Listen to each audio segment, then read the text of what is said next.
நம்ம எல்லாருக்குமே வாழ்க்கையில ஜெயிக்கணும்னு ஒரு ஆசை இருக்கு இல்லையா? ஆனா பல சமயம் ஏதோ ஒண்ணு நம்மள பின்னாடி இழுக்கிற மாரி ஒரு ஃபீல் இருக்கும். அந்த சக்தி எங்க இருந்தும் வரல. அது நமக்குள்ள தான் இருக்கு. இந்த பதிவுல நம்ம யோசிக்கிற விதத்த மாத்துறது மூலமா நம்ம வாழ்க்கையை எப்படி மாத்தலாம் தான் பார்க்க போறோம். ஒக்க நிமிஷம் கொஞ்சம் யோசிச்சு பாருங்களேன். உங்களோட வெற்றிக்கு தடையா இருக்கிற மிகப்பெரிய சக்தியே நீங்களா இருந்தா என்ன பண்ணுவீங்க?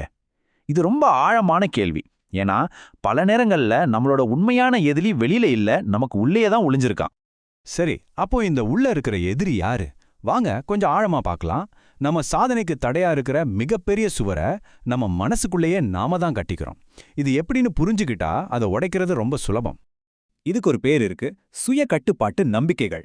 சின்ன வயசுல டீச்சர் ஏதாச்சும் சொல்லியிருப்பாங்க, இல்ல ஒரு தோல்வி பயங்கரமா பாதிச்சிருக்கோம். இந்த மாதிரி விஷயங்கள் நம்ம மனசுல ஆழமா பதிஞ்சு, என்னால இது முடியாது, நான் இதுக்கு சரிப்பட்டு வரமாட்டேன்னு ஒரு நச்சு விதையை விதைச்சிடும். இதுதான் நம்மளோட முதல் எதிரி. இந்த நம்பிக்கைகள்ல இருக்கிற ஒரு பெரிய ஆபத்தே இதுதான். இது வெறும் நெகட்டிவ் எண்ணங்களா மட்டும் நிக்கிறதில்ல. நான் எப்படியும் தோத்துடுவேன் நீங்க நம்ப ஆரம்பிச்சிட்டீங்கன்னா உங்க ஒவ்வொரு செயலும் அந்த தோல்வியை நோக்கி தான் போகும். இதை தான் சுயமா நிறைவேறும் தீர்க்க தரிசனம்னு சொல்றாங்க. சிம்பிளா சொல்லணும்னா, நீங்க எதை ஆழமா நம்புறீங்களோ அதுவாவே ஆகிடுறீங்க.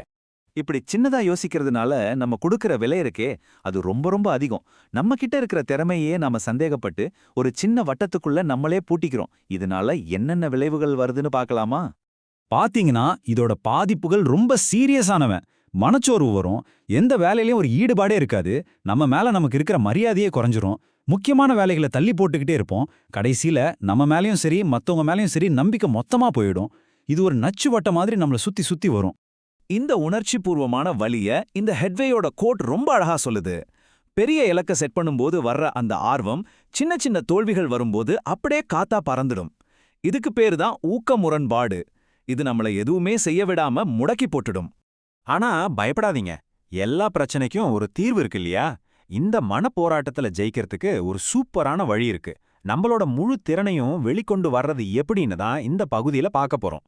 இதுக்கான தீர்வு டேவிட் ஸ்வார்ட்ஸ் எழுதின இந்த புகழ்பெற்ற புத்தகத்துல இருக்கு.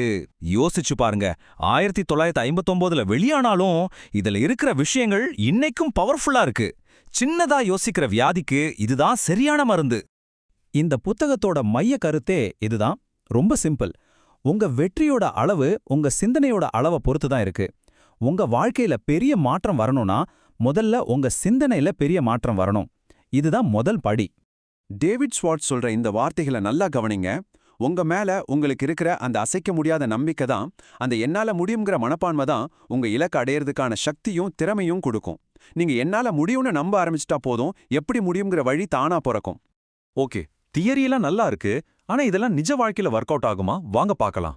இந்த மனநிலையை வச்சு பெரிய சிந்தனையாளர்கள் எப்படி ஜெயிக்கிறாங்கன்னு பார்க்கலாம்.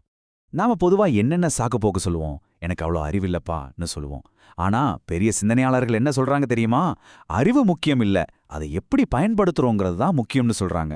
எனக்கு வயசாயிடுச்சுன்னு சொன்னா இந்த வயசுல என்ன புதுசா செய்யலான்னு அவங்க யோசிக்கிறாங்க.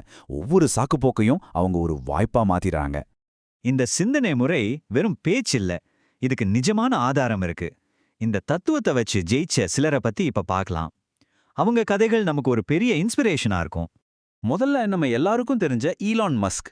இது நடக்கவே நடக்காதுன்னு எல்லாரும் சொன்ன விஷயங்களை, அதாவது எலக்ட்ரிக் கார்கள் மறுபடியும் பயன்படுத்தக்கூடிய ராக்கெட்டுகள்னு செஞ்சு காட்டினவரு. மற்றவங்களோட சந்தேகத்தை அவரு ஒரு தடையா பார்க்கல, ஒரு சவாலா பார்த்தாரு. அவரோட தொலைநோக்கு பார்வை பெரிய சிந்தனைக்கு ஒரு சிறந்த உதாரணம்.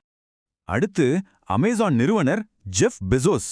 நினைச்சு பாருங்க, ஒரு ஆன்லைன் புத்தக கடையா ஆரம்பிச்ச ஒரு சின்ன யோசனை இன்னைக்கு உலகத்தோட மிகப்பெரிய நிறுவனங்கள்ல ஒன்னா வளர்ந்து நிக்குது. இது எப்படி சாத்தியமாச்சு? வாடிக்கையாளர் திருப்தி தான் எல்லாமேன்னு அவர் பெருசா சிந்திச்சதால தான். சின்னதா ஆரம்பிச்சாலும் பார்வை எப்பவும் பெருசா இருக்கணும்னு பெசோஸ் நமக்கு கத்துக் கொடுக்கிறார். அடுத்து சாரா பிளேக்லி. இவங்களோட கதை ரொம்பவே இன்ஸ்பைரிங். கையில இருந்தது வெறும் $5000 தான். ஆனா $1 பில்லியன் கம்பெனியை உருவாக்குனாங்க. எப்படி? சந்தையில இருந்த ஒரு சின்ன தேவையை அவங்க ஒரு பெரிய வாய்ப்பா பார்த்தாங்க. பெருசா சிந்திக்கிறதுக்கு பெரிய முதலீடோ பலரோட ஆதரவோ தேவையில்லைன்னு இவங்க கதை நமக்கு நல்லா புரிய வைக்குது. அப்போ மஸ்கு, பெசோஸ், பிளேக்லி இவங்க எல்லார்கிட்டயும் பொதுவா என்ன இருந்தது? அவங்க யாரும் தங்களோட அப்போதைய சூழ்நிலையை மட்டும் பார்க்கல, எதிர்காலத்துல என்னெல்லாம் சாத்தியம்னு பார்த்தாங்க. அந்த பார்வை தான் அவங்கள சாதாரண நிலையில இருந்து சாதனையாளர் உயரத்துக்கு கொண்டு போச்சு. சரி, இப்போ ரொம்ப முக்கியமான கட்டத்துக்கு வந்திருக்கோம். நீங்க எப்படி பெருசா சிந்திக்க ஆரம்பிக்க போறீங்க? இதுக்கான முதல் படியை இப்ப நாம சேர்ந்து எடுக்க போறோம். நல்லா ஞாபகம் வச்சுக்கோங்க, பெருசா சிந்திக்கிறதுங்கிறது ஒரு திறமை. அதை நம்மளால கத்துக்க முடியும். ஒரு எக்ஸசைஸ் மாதிரி தான். மனசுக்கு பயிற்சி கொடுத்தா யாரு வேணாலும் இதை செய்ய முடியும். வாங்க அந்த முதல் பயிற்சியை இப்பவே ஆரம்பிக்கலாம். நான் சொல்ற இந்த சின்ன மனப்பயிற்சியை மட்டும் செஞ்சு பாருங்க. ஸ்டெப் 1, நீங்க ரொம்ப இன்ஸ்பயர் ஆகுற ஒரு நபரோட டின்னருக்கு போறதா கற்பனை பண்ணிக்கோங்க. ஸ்டெப் 2, இப்ப யோசிங்க, அதே மாதிரி ஒரு குழுல வேற யாராவது உங்களை தேர்ந்தெடுப்பாங்களா? ஸ்டெப் 3, அப்படி ஒரு தகுதியான நபரா உங்களை மாத்திக்க அடுத்து நீங்க என்ன செய்ய போறீங்கன்னு முடிவு பண்ணுங்க. இந்த ஒரு சின்ன பயிற்சி பெரிய சிந்தனைக்கு ஒரு நல்ல தொடக்க புள்ளியா அமையும். கடைசியா பெஞ்சமின் டிஸ்ரேலியோட இந்த வார்த்தைகளோட முடிக்கிறேன். வாழ்க்கை ரொம்ப சின்னது நண்பர்களே. சின்ன சின்ன எண்ணங்களோட வாழ்ந்து வீணடிக்க வேண்டாம். உங்க சிந்தனையை விரிவுபடுத்துங்க. உங்க வாழ்க்கையும் தானா விரிவடையும். யோசிச்சு பாருங்க.